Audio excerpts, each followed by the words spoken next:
Hey everybody, Playtendoguy here, and I'm back with another video.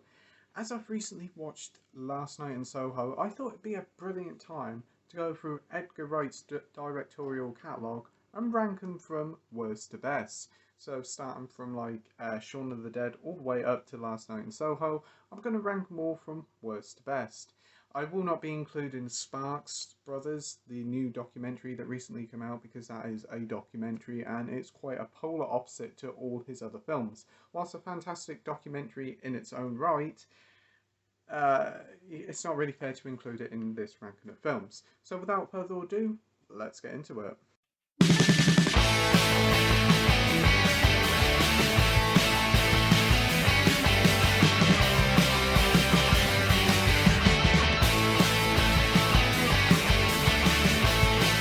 So let's start this one off straight away and say that Edgar Wright has not made a bad film whatsoever.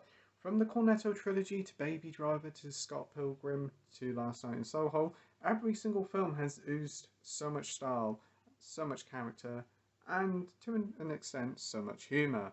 And honestly, there's not a bad film between them all.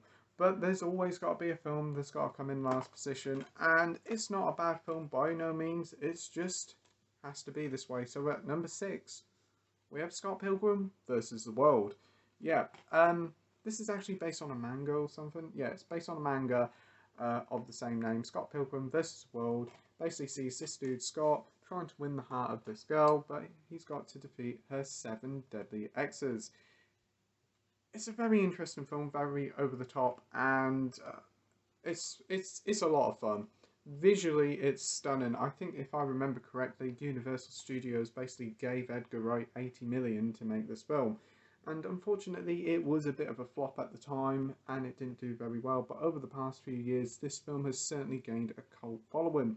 Probably mainly due to the popular video game that was delisted a few years ago, then recently relisted for the 10th anniversary of this film, which I think was this year. The film actually did get a 4K release this year as well. Overall, I think the film really does fly by. It is a lot of fun. It's just under 2 hours. Plenty of great characters in there. You actually do have Chris Evans in this, and you even get Brie Larson in it. It's just a lot of fun. There's a lot of references to like movie culture as well as video game culture. So if you like video games, you'll certainly enjoy Scott Pilgrim. There's some great music in this one as well. The only real problem here is Michael Cera here, who honestly comes off very bland. I'm not the biggest fan of him, and he still doesn't really win me over here, but I suppose it kind of does suit him in this role, as he's a bit of an awkward guy. Scott is a bit of an awkward guy in the film, so it does kind of suit him here. Yeah, it's a very good film, and this one is the Real Heroes edition, which I picked up in a box set. And not a bad film by all means, just the worst of a very good bunch.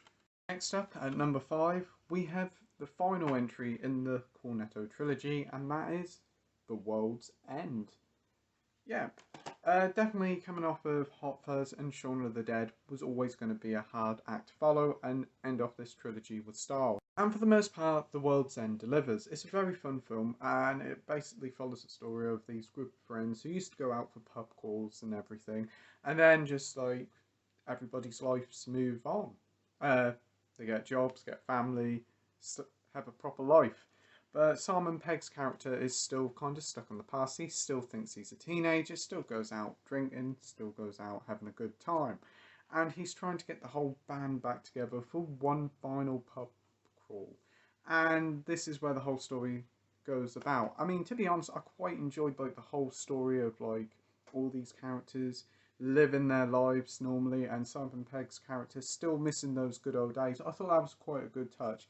And then the film, as the film goes along, it slowly turns into like a sci-fi horror sort of esque thing with sort of invasion of the body snatcher elements. And there is some really great action scenes in it. So it's quite action, bloody and gory, which isn't too bad.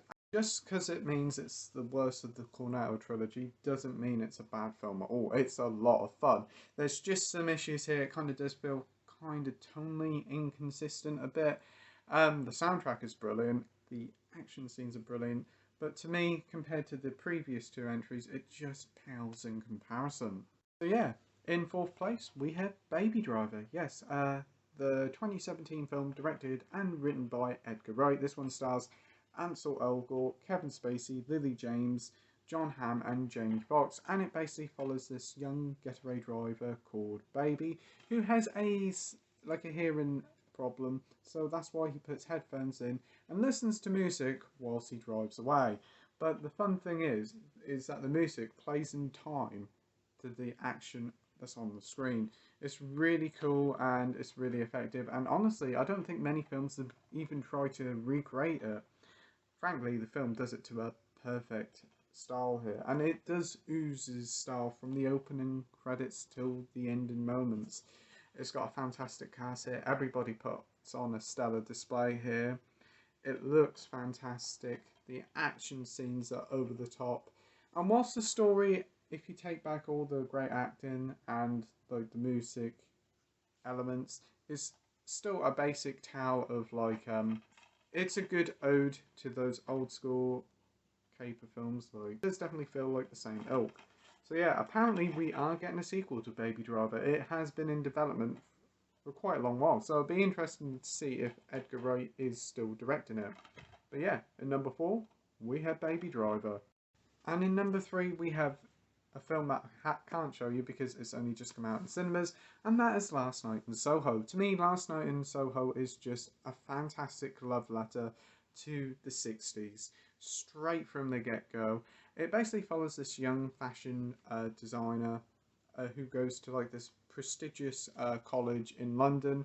She's a country girl, and it's quite a big uptake for her to go to London, and there's a lot of stress and anxiety over it. She goes there, she kind of gets bullied. She gets bullied and feels very uncomfortable, so she rents this room in this flat. And when she goes to sleep, she gets transported to the 1960s.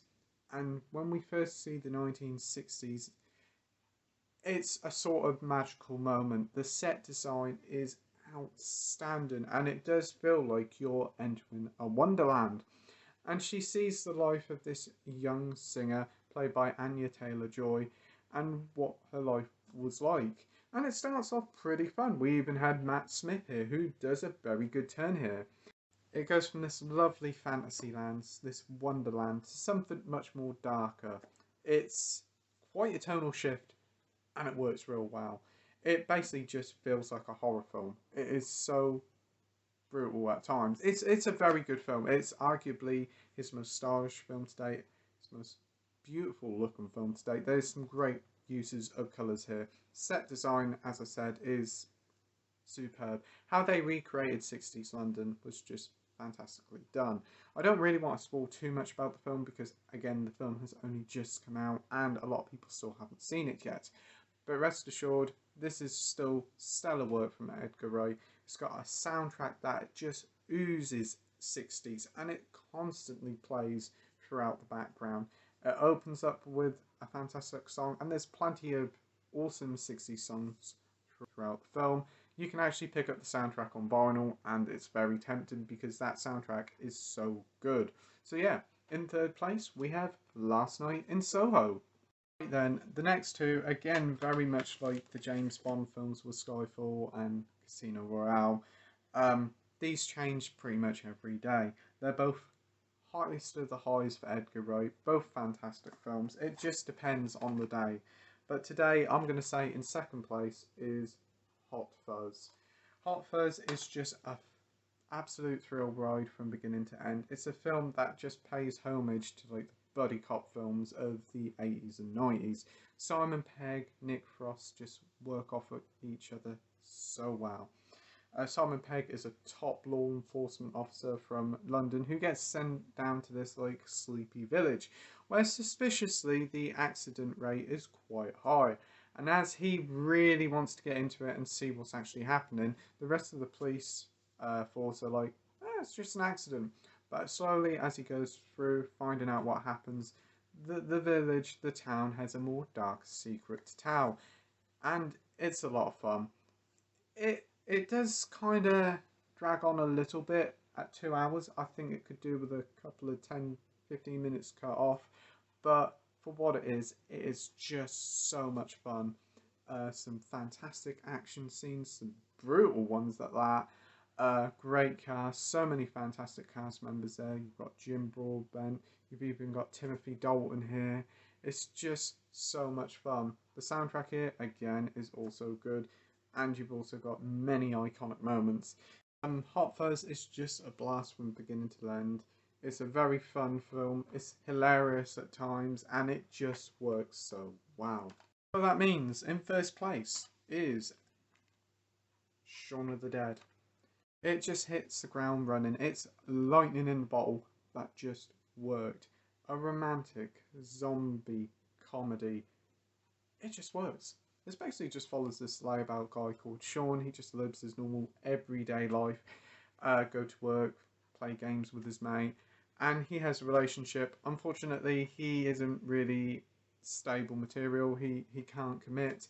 So yeah, his partner is just fed up with him. Then one day, a zombie apocalypse happens, and everybody is turned into zombies. Well, mostly everybody. And this basically sees Shaun rising up to the challenge, trying to protect his girlfriend, her mates, his mates, the parents, getting to the Winchester and waiting for it all to blow over. Yes, that classic line. And what entails is a very funny, very gory, very fun film that pays homage to like the zombie films, the action films, to romantic films. It just works on so many different levels. There's so many great set design pieces here. I mean, like the opening moments where he goes into a corner shop and gets like his drink for the day. When you see that happen, when the zombie apocalypse happens, that is just fantastic bit of cinematography there. It's just so much fun. Great soundtrack again. Funny moments. And it really did put Edgar Wright, Simon Pegg and Nick Frost on the map. So with that, that's my list of Edgar Wright directed films. Definitely probably one of the best directors of our time. He, as I said in my opinion, hasn't had a bad film to date. And I honestly can't wait to see where he goes after Last Night in Soho, because I'm sure whatever he does next will still be as stylish, as fun, and as brilliant as his other films. So as always, thank you very much for watching my video. I hope you enjoyed it. If you could like and subscribe, that would be totally awesome. And as always, till next time, bye.